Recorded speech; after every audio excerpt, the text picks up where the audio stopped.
I don't know. We do look very wholesome. As I feel like right now on the pew, we look like dueling youth pastors a little bit. We do. We look like two youth pastors who like saw Hamilton, and we're like, we're gonna rap.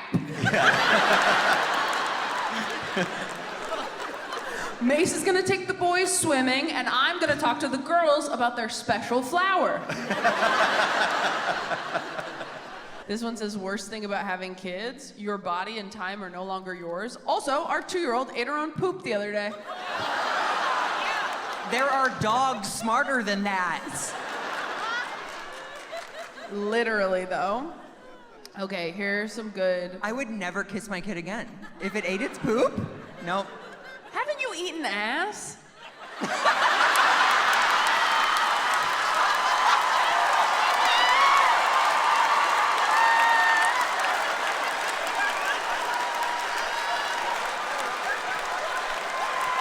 Way to weaponize my sexuality, Taylor. This says, would love your advice on how to find a compatible partner when I'm a strongly independent woman who likes to keep a very busy schedule. I'd love some advice too. But yeah, I don't know how to find a compatible partner, quite frankly. I guess you just have to find someone who's also really busy and never see each other. Yeah, honestly, the best relationships I know about are the ones they don't see each other very much. If I ever, God forbid, get into a serious relationship. And we hope you never do. Thank you. That's the deal, right? No. I would insist we always have our own homes or separate bedrooms, separate offices. I'm online a lot. I'm so independent and busy as a woman. I don't have time to date. Cut to me on TikTok for 5 hours every night. I'm like, with what time would I fall in love?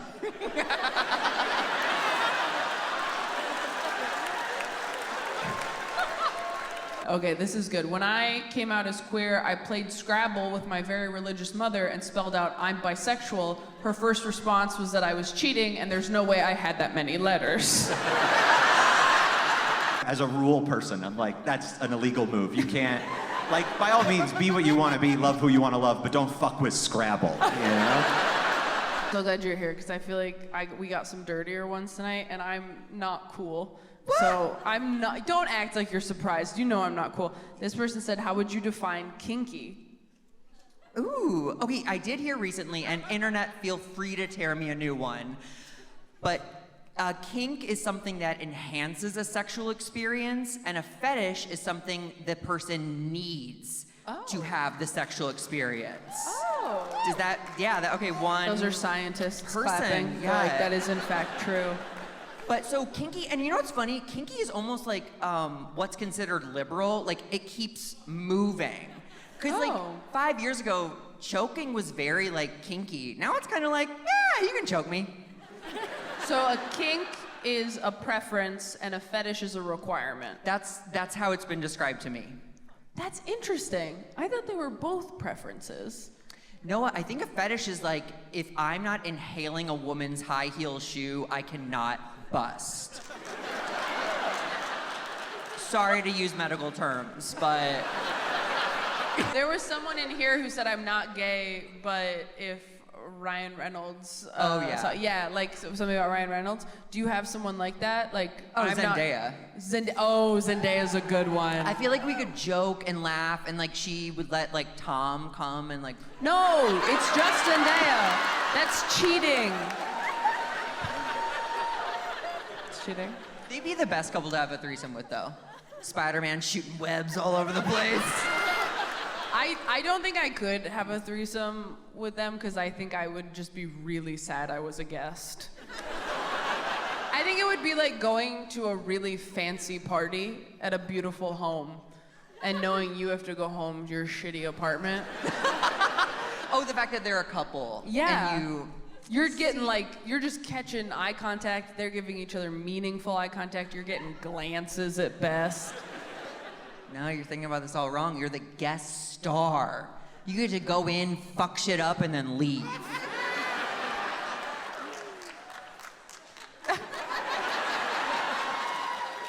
That is probably the best way to think about it. My queer awakening was Maleficent turning into a dragon in the Disney Sleeping Beauty.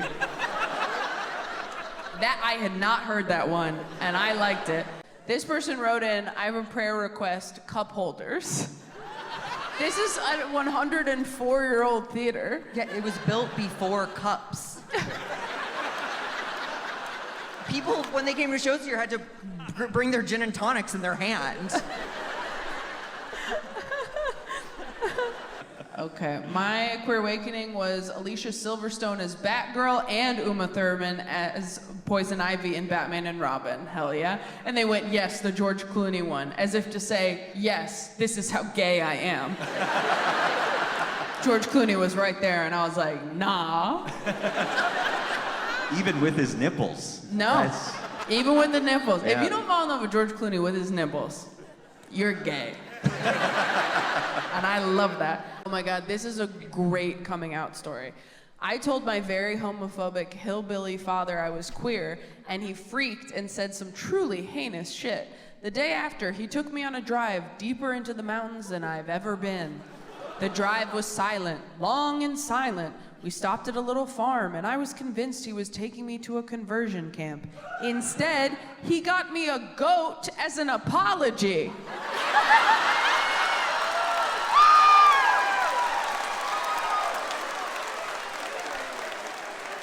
That's wild. Don't you wish your hateful dad would buy you a goat? Like, you're my kid, and now this is your kid. We'll make it. Unless he was like, I'd rather you fuck this goat than be gay.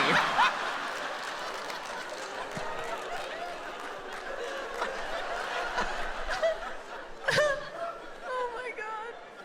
Sorry, that was so gross. No, I loved it. That was great. Do you and Sophie want kids? Yeah, definitely. We want kids. We gotta wait around for the, budget to line up. We're both comedians, so, we're hoping our kid likes drink tickets. Yeah, but that. They're like, you want a vodka? And you're like, do you have any milk? Breast, if you have it, would be preferable. Yeah, we definitely want kids though, and I don't think we don't have like a high bar financially. Like we the best example of that is that Sophie, my girlfriend, when she was raised, she had a wonderful upbringing. Her mother, Toby, shout out, she's awesome, but Toby didn't have a crib, and so she put Sophie as a baby into a set of like a chest of drawers. In the middle drawer. Which I think, what drawer would you put your baby in? I want to say top, but that's really far to fall. So maybe bottom?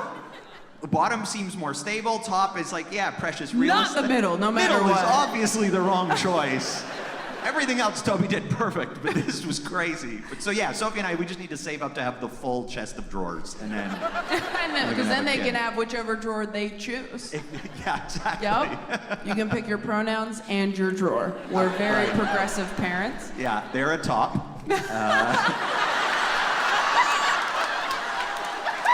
That feels wrong to say about it. I liked it. I thought it was good. You're gonna be a good dad. You're gonna be a good dad.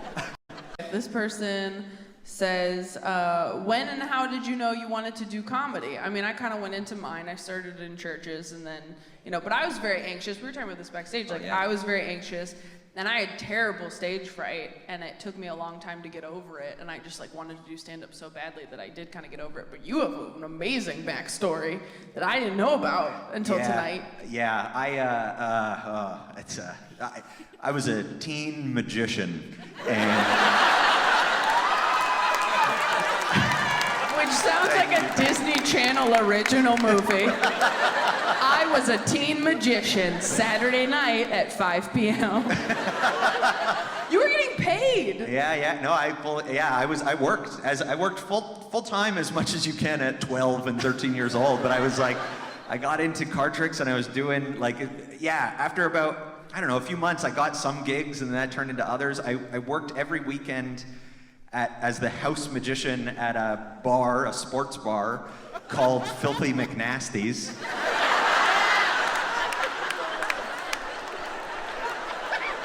Yeah. I just love the image of you at 12 getting checks from a place called Filthy McNasty's. For what? Tricks. It's illusions, Taylor.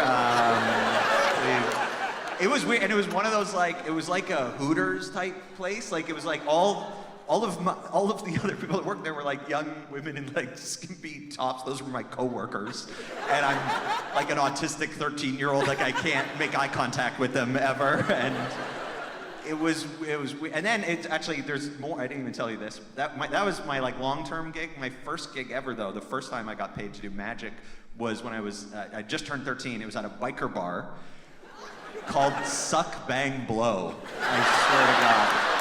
Mace, where were your parents? Where are they now? I'll fight them. Taylor, that's the worst part.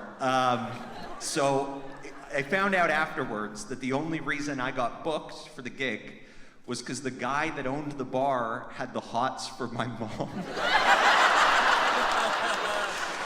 So he just booked me so she would have to come to the bar with me because I'm 13, I can't be there alone. And so I'm doing card tricks for 2 hours, he's hitting on her for 2 hours. And the worst part is that his plan fucking worked. I swear, because at the end of the night he gave me $50 and then just came home with us. Yeah, I just remember sitting on my bed looking at that money like, oh no, am I a magician or a pimp? I don't...